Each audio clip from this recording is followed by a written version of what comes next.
Hello everyone. Last time I talked about main principles that if followed you will get very far in life.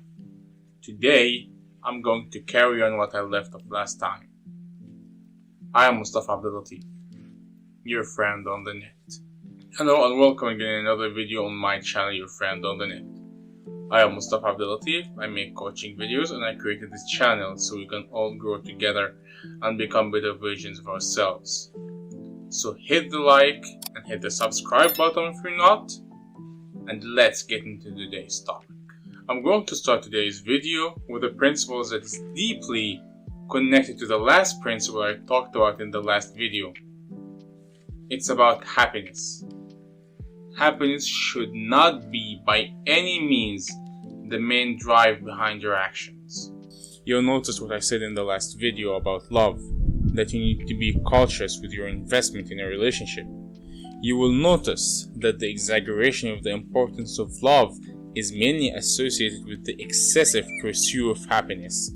Unfortunately, making happiness the ultimate motive behind the behavior has such negative effects that are visible to everyone. We see people nowadays who cheat on their partners and they justify that cheating by saying they don't feel happy with their partners. And the worst part is that these reasons become more acceptable nowadays. We see marriages ruined, we see families destroyed for the mere reason of not feeling happy. In the past, people used to get divorced for serious problems. Now, however, we see people get divorced for trivial reasons, and it's just a sad reality. The seventh principle I'm going to talk about is to embrace the unknown in your life. And this is very useful if you're pretty high on neuroticism. I already explained how neuroticism works in one of my previous videos. You should go check it out, by the way. So basically, neuroticism gets triggered to protect us from any possibility of getting hurt, whether physically or emotionally.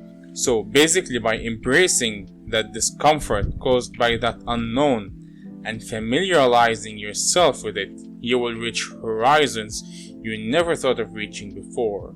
The eighth principle I'm going to talk about is to have many interests in your life. It's very important to have many interests in your life, and even more important if these interests were actually useful. You won't be giving all those interests the same attention, certainly, but having many interests will fill the void in your time if you happen to have one. And by doing that, you're basically feeding your brain with what's beneficial to it. And you need to pay serious attention to what you consume. We all know the saying that whatever kills you makes you stronger. But it also goes the other way around. What doesn't make you stronger kills you. The ninth principle is to always watch yourself. You need to pay attention to your thoughts and actions. There is a story in the Islamic heritage by the name Barsisa. According to the Islamic theology, he was a Jewish monk who worshipped God for 70 years, but he let the devil sneak in these devilish thoughts in his mind, till he committed adultery, killed, and worshipped the devil. You might not be someone who is particularly religious, but you can still learn something from that story. You shouldn't underestimate that small idea you think of or that small bad act you do, because you don't really know which one will pull you to that dark pit. Okay?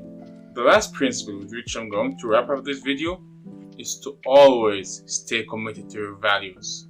This is the most important principle that I'm going to talk about. The most important thing that you need to lead a good life. We all make mistakes for various reasons, and we tend to act against our own values sometimes. But there is one consequence for that regardless of the reason. It's regret. No matter how small this thing you do against your values, you will regret it. When a person repeats an immoral act, that person starts regretting it less. And it keeps going on this way till it becomes a regular habit.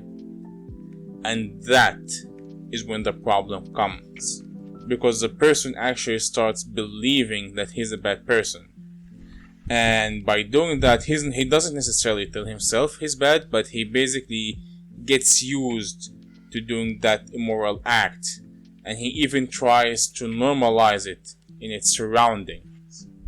Because they can never live in peace with themselves knowing that they're doing something wrong. That's why you might see people on TV or on social media try to normalize acts that are agreed on to be immoral. They're not doing that necessarily because they want to dismantle the fabric of society, but mainly to be able to live in peace with their conflicting selves. And in the end, you need to know that you are responsible for your own happiness and your own well-being. So treat yourself like someone who's worth caring for, because it's so much worth caring for. See you next time.